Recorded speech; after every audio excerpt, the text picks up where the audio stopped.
ആണ് കല്യാണം.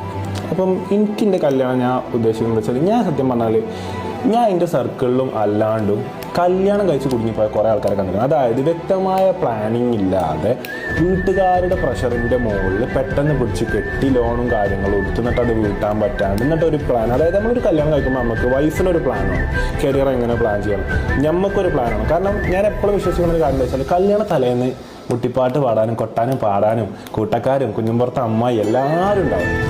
അയലോക്കത്തെ ആൾക്കാരും മുമ്പത്തെ ആൾക്കാരും പഴയ ഫ്രണ്ട്സും പുതിയ ഫ്രണ്ട്സും ഇനി വരാത്ത ഫ്രണ്ട്സും കാറ്ററിങ്ങുകാരും അന്ന് ഇവൻ്റെ അടുത്തുള്ള ആൾക്കാരും എല്ലാവരും ഉണ്ടാവും. തലേന്നുണ്ടാവും, മെഹന്തിൻ്റെ അന്ന് എല്ലാവരും ഉണ്ടാവും, കല്യാണത്തിൻ്റെ അന്ന് എല്ലാവരും ഉണ്ടാവും. എല്ലാവരും ഭക്ഷണം കഴിക്കും, എല്ലാവരും ആശംസകൾ നേരും, എല്ലാവരും ഫോട്ടോ എടുക്കും, എല്ലാവർക്കും ഭയങ്കര ഇഷ്ടമാണ് നമ്മളെ കല്യാണം. പക്ഷേ